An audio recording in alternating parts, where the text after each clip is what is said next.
Thank you so much, Grace. Kim and Candace, excited to be here with you both. I mentioned to you, Candace, earlier that I have very, very little coaching experience, which is going to make this a really genuine interview and opportunity to ask some questions for those that are just thinking about coaching and then those kind of down their path. So let's get into it. I was hoping to hear from you, Kim, first. Just tell us a little bit about the current level that you're coaching and maybe a snapshot into your experience, whether it's primarily been youth, adults, women, men, all of that. And then Candace, will kick it over to you for the same question.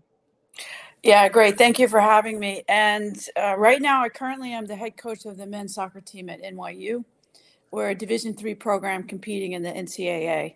And I've been coaching for so long that if 30 or 35 years ago, somebody had, if I had said to somebody in 40 years from now, I'm going to be coaching a men's team in the NCAA, people would have probably laughed or not taken me too seriously. And I never really set out to achieve that, goal or milestone, whatever you want to call it. But my coaching has pretty much spanned all levels of soccer in this country. I started my career as a high school JV soccer coach when I was in college, and I really didn't know what I was doing, but I had good role models around me, and I was willing to learn, and I love coaching, and I love being on the sideline, and that's my passion. So my career started that way, and I took every opportunity that I thought I wanted to do and was interesting to me. And, I've just been nothing but thankful for all of the opportunities that I've had. The fact that I've coached men, I've coached women, I've coached NCAA Division I, Division II, and Division III. I've coached in the Women's Amateur League. And I've had my own camps and clinics, so I've worked with a lot of position-specific goalkeepers, coaching in that arena, male and female. Awesome. And then I also had the benefit of playing. I played essentially at the beginning of the women's game here in this country and really reignited internationally in the 1980s. And I was able to have a long and successful playing career, which backstopped my ability to coach. Amazing. Thank you. Candace, same question for you. Tell us a little bit. I'm still processing that I'm on this with Kim Wyatt. So thank you for one, inviting me to be a part of it. And two, I may just be listening to Kim 90% of the time. So if my mouth is open, just, tell me to chin up there. Yeah. So I have had an interesting journey in the coaching profession. I was one of those kids that instead of wanting to babysit or do anything else, I was putting pamphlets in people's mailboxes to run one-on-one coaching clinics in my front yard. So coaching has been something that I was doing as a youth player and, coached my sister's 3v3 teams and all that. It's just been something I really enjoyed. And so went into college and, unfortunately at the end of my freshman season, I've been playing every minute Division I at the University of Toledo. And I'm my back is killing me. What is going on? And so they ended up finding a fracture that was quite old. And so the healing had been done. Therefore, everything else was just screwed up. So I was fortunate to play out the rest of my years, but that meant I was pretty much in class, in the training room, or on the field. And so at that point, the coach had already been kind of saying, you've got an eye for this. You've got a thought, and I was like, yeah, I'm interested. And so I knew my playing days were limited, and I knew that coaching was an arena I wanted to enter. So upon, I think it was actually my senior year of college, I went and took my US Soccer D license and was right away knowing this is where I was going to head into. Was given the great fortune of having a lot of opportunities to kind of go the college or the youth career right out of the gate. But I also had on the other side, my college coach unfortunately sexually assaulted me the night that I committed to be his assistant coach. So I say that for my journey was very interesting as an entry point because I was in what looked like a male dominated space with this experience that I felt like no one would believe me. And years later, a lot do believe me. And that's a whole nother panel. But what that Yeah. essentially did was it made me afraid of the college game. It made me say, this isn't the space for me to be working. So I went into the youth game primarily working in clubs. I was a director of recreationals, doing the little kids, which I love. I recommend all coaches work with the little ones. It's fantastic. It will humble you in a lot of ways. It will be exciting in a lot of ways. And then, have kind of progressed in some ways where I was working with more Olympic developmental programs, more camps where there was identification going on, and then have worked through my licensing, just completing my US Soccer A license. Finally, after about I think a 13-year gap or something like that between my B and my A, had 2 kids in that time. Life changed in a lot of ways, but I'm glad I got that done this past October. And really the position I'm sitting at currently at the Ottawa University is an NAIA level, which was something I actually wasn't very familiar with. They approached me. I was coaching an amateur women's team in the summer, the KC Courage, not the KC Current, the KC Courage. But at the same time, that was the avenue they found me as I was getting into the senior levels a little bit more. And they had heard, and Ottawa called and said they were looking for a program. And for me, with 2 kids and experiences that I've had in this profession, I really wanted a place I felt seen, heard, validated, and believed for what I had known my career to be, but then also found this voice and power in me to say, I really want to change the experience that collegiate women have in the game when they get this opportunity to play college soccer. So I'm a big advocate for a lot of safe spaces, and in the college space being one of those. So I feel fortunate to have a collegiate head coaching role right now. Every single day is something new. I don't quite always expect when you're working with senior level players, and just kind of that, more adult life in the Sure. aspect of the game, but then still kind of go into the youth space here and there. I'm a Midwest girl, so I'm on the ODP staff for the Midwest region and doing that. So kind of bounce back and forth, but primarily staying within the collegiate space at this point. So yeah. Awesome. Fantastic. Well, we clearly have the right experts here to kind of dig into this. So thank you both for giving a little bit on your background. Again, there's a range of folks on this panel listening. And so I want to kind of just start with the interview process and, really kind of give some insight into what that's been like for both of you guys. And so I know most of your roles have been in coaching, but is there anything you would point out about kind of the difference between interviewing for a coaching position and how that might be different than interviewing for other jobs in the soccer industry? Is there anything that stands out to you guys that you'd say, hey, this is different, this is how you prepare differently? I can definitely start this off, and I can also build on what Candace was saying about her licensing path. And Candace, I'm in my A license right now, and Awesome. I've had a 25-year gap in between my B and my A, probably longer. But I have also done in between my NSCA, at that time was, now it's United Soccer Coaches, my premier license. And what I would highly recommend to anyone that's interested in coaching is that you go through the license process. Mm-hmm. It's really, really well worth it. It's an investment, but it's an investment in your career and your longevity. I think both organizations, and even if you go to some of the European coaching license, they do a really, really good job of exposing coaches to best practices, and they layer it in a way that helps you build your coaching skills.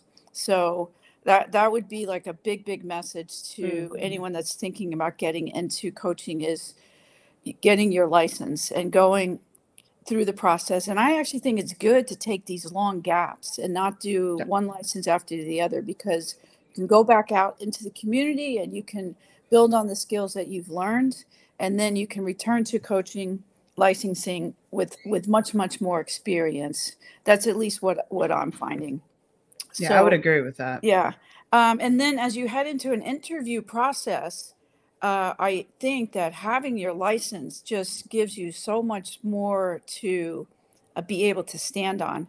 Not just to say like, oh, I have my license, but in those interviews, when you're showing your PowerPoint presentation, you can talk about some of the techniques of coaching that hopefully people on the panel or on the search committees will find, like, okay, this person knows what they're talking about, because you can talk about what your core values are. You can talk about like periodization in soccer and how that's important, and all of those things that I think are valuable in the interview process when you're in front of a search committee, and just signals to people who are listening to you that yes, this person is a professional and they are absolutely following best practices. And especially in the college game and more in the youth game, what I hope is that those people in charge of hiring are focused on best practices, because of the situations that we find ourselves in with these coaching liabilities and these bad decisions. And to build on just so many pieces of that, I've had the great fortune of working at multiple levels. So in that, I will say a youth coaching environment where I was interviewing with like a director of coaching. Maybe there was a board of directors that encompassed more parents than maybe in quote soccer professionals. So the questions were maybe a little less tactical, a little less game model, but there was a lot of consistencies to the person I am, to the values like Kim was speaking to. And I think for women that are looking at these opportunities, whether it's the youth game or in the college space, and the athletic director, when I said, hey, I have this license at my school, they were like, okay, what does that actually mean? Because there's actually not a lot of other sports that have these similar coaching education pathways. So educate them. Don't just assume, as Kim was alluding to, give what these licenses have done for your professional skill sets. And, don't be afraid to hide it. Don't gloss over it. Like, talk it up, be proud of these accomplishments you've had, and understanding that, the space in which you may be looking to be entering, whether it's youth, maybe the values you hold, how you present that in a youth space may be different than if I was going for a collegiate or a professional track job. Those are going to be slightly different because the philosophies, the methodologies, all of those can be a little bit varied based off of the ages and stages that you're working in. And so I would say for a lot of women, when you're looking at this, first off, brag, do not hold anything back, like talk it up.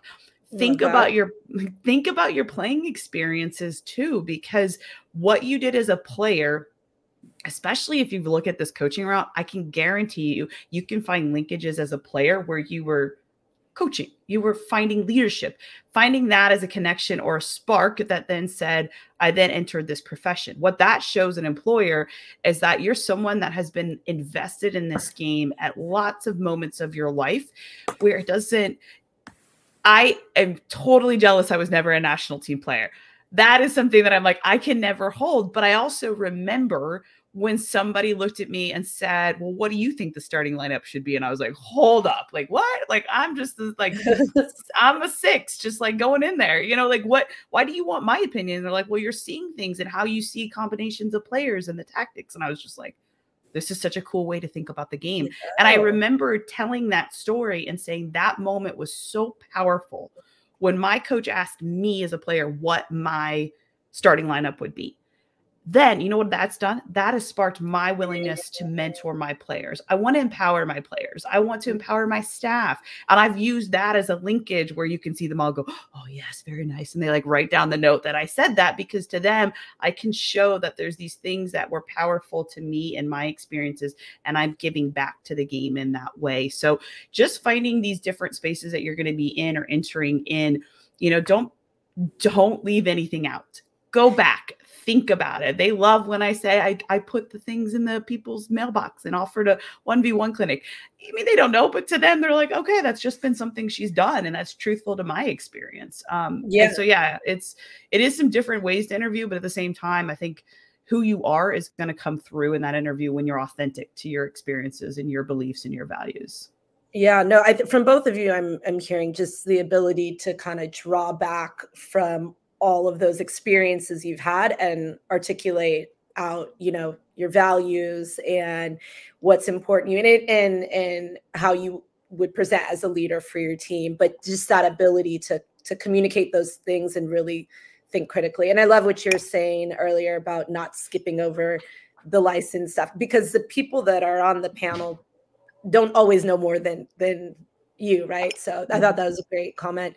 There was a question here about, our committee's looking for more experience versus license. And I think that was a little bit answered and embedded in what y'all said, just as far as your ability to speak out on your experiences and communicate that. Is there anything else you guys would add from your understanding of what's required at different levels, experience, or what people are looking for, experience versus particular licensing? I definitely think so. I think that it's very difficult to go in and try to predict what the search committee is looking for. It's really, really super difficult because each school is looking for something different. And what I tell myself, and I've been on a couple of interviews, one recently, and what the committee was looking for, what I found out in the end was they were looking for somebody who was really strong in fundraising. And you're talking about a head coach of a soccer program. They wanted a fundraiser, really. And I'm like, well, that's not really my strength. I'm, X's and O's and leadership, which is fine. Right. So to predict what a search committee is looking for is very hard. And I always say the focus is your performance in the interview. It's got to be totally focused on yourself and really knowing and being able to explain your story quickly, succinctly, having good communication skills and performing in that moment authentically, right? And just knowing all the questions that could be coming, which are pretty standard, but being authentic, feeling confident, and knowing your core values, knowing your coaching methodology, knowing how you would answer questions that would be posed to you, like what if this happens type of liability or risk management. But totally focused on your performance, because at the end of the day, you cannot control what the decision is made from the committee. It is uncontrollable. It's like one of those things that we see in soccer too. You can't control who wins and loses. You can just control your performance on the field and your attitude in the moment. And so when I've gone in for interviews, that's how I approach it. It's like, this is my performance. I'm in control of it. I'm going to be ready for it. And whatever the decisions are made are out of my control after this. And it's nothing personal. Yeah. I think there was an interview when you're speaking, I was thinking about something that happened in the last several years where I was prepared. I had the ideas and thoughts of how I was going to improve the organization from everything I had researched and known about it, the people I had spoken to, which is something I recommend. Try to talk to people that are involved in that school or in that organization, get the history, understand if you're talking to a former employee, understand if you may be talking to a current employee. There's always a little twist to maybe some of the information, but taking it all in, doing the research online and all that. But I remember coming out of this interview and going, I was so me. And if they don't choose me, this is fantastic because this would not fit. And I could even tell, I was like, I'm not the style, the need, or whatever. To Kim's point, you don't know what exactly they're looking for. And eventually you kind of figure it out. But I just remember being like, I don't fit, and that's okay with me because this is who I am. And I was being myself in that interview, prepared and professional, but I was me. And if it's not fitting, this isn't going to fit in the long run. So you kind of see those cues as you go through when you can actually be focused because you're being very authentic and you're not trying to be something you're not, but you're prepared. You have the things in order. But yeah, you start to find it. And, I found out with the team I'm currently in, they had a lot of culture issues. There was a lot of issues that were honestly because of lack of leadership and a lack of direction. And that is one of my strengths is bringing groups together and taking them forward. And so that fit very well with what the search committee was looking for. And they knew those were the issues. I had an idea they were, so I was able to speak to it. And I went for that job because I was like, bingo, that fits what I like to do. It is a challenge because I don't know if I'm going to make it work. But those are the things that you kind of fit in and you figure out, because yes, to the point, once that interview is done, your control is nowhere but in their hands. But if you know you've done your most authentic and best self in that, it's going to be a good fit, or it's not, and it's going to be probably for a good reason either way. Yeah. I want to ask you guys to kind of like put the interviewer's hat on now and give us some insight into that perspective. You kept saying, you can't know what the panel is looking for always, and so you've got to show up authentically.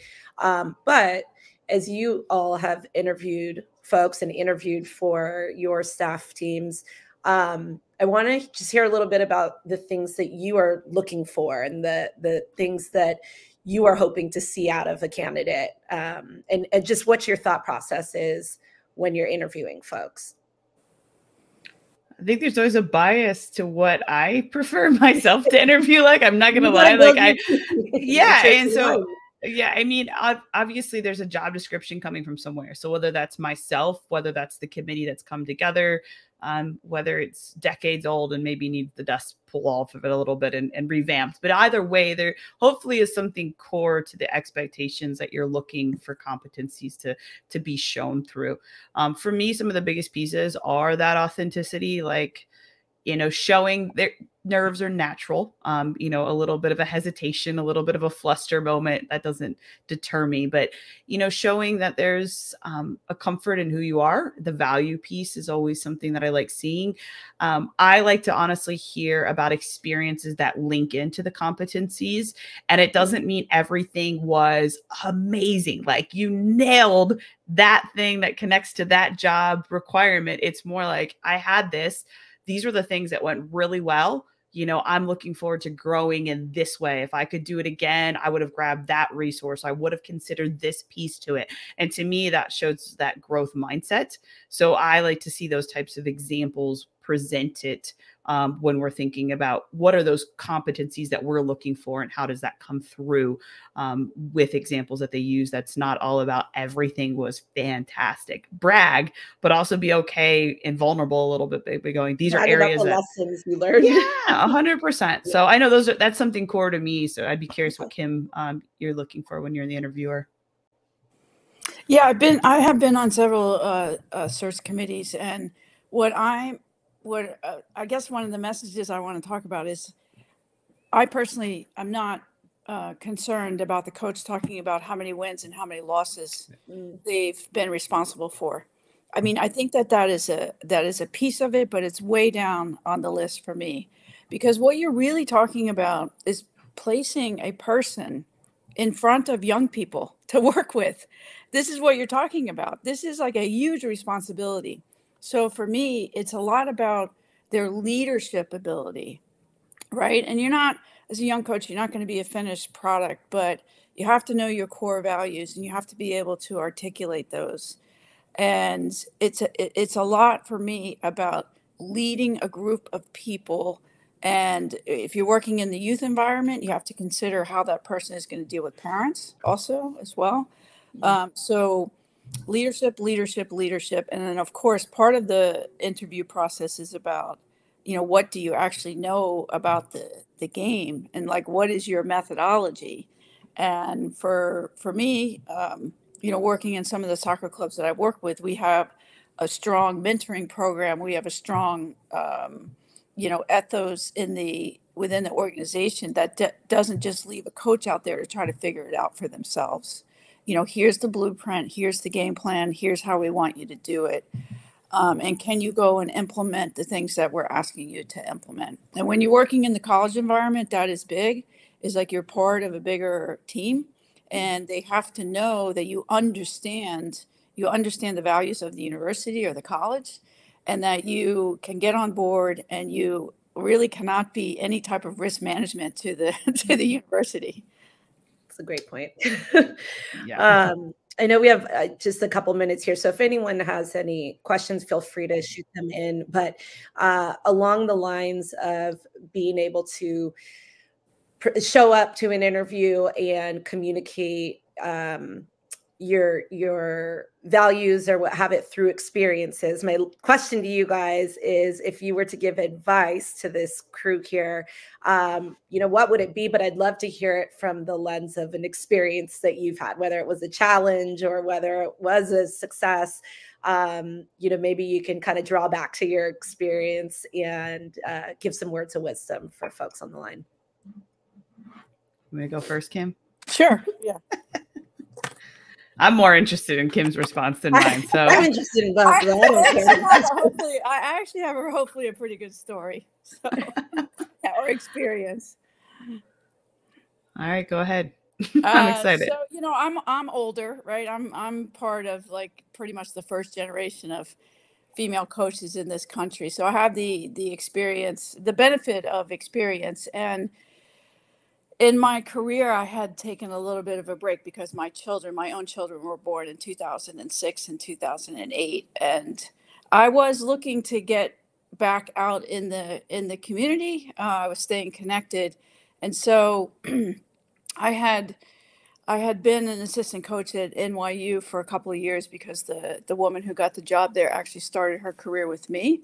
So she was the head coach and I kind of flipped roles. I became like her volunteer assistant coach at NYU. So I was already on staff there and I was working part-time, very, very part-time in the program. And I was ready to do something else. So a job came open in a Division II school in my town, like actually where I live. I could literally either walk to the school or ride my bicycle. It was like that close. And I said, oh, well, this is the opportunity that I've been waiting for, right? I've been looking for something. And so I interviewed for the job and I didn't get it. And I was really not shocked, but I thought, well, this is like the perfect fit for me. There's just no way this school is not going to give me the job. I mean, come on, right? This is kind of my attitude.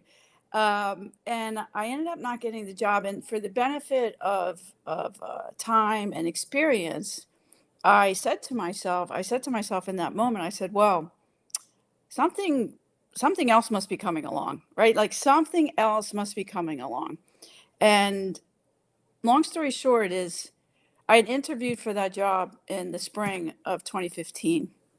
And then the head coaching job at NYU came open in the fall. 3 months later, that job came open. And I look back and I say, well, thank God I didn't get this job, because then I wouldn't have been available to take over the men's team at NYU.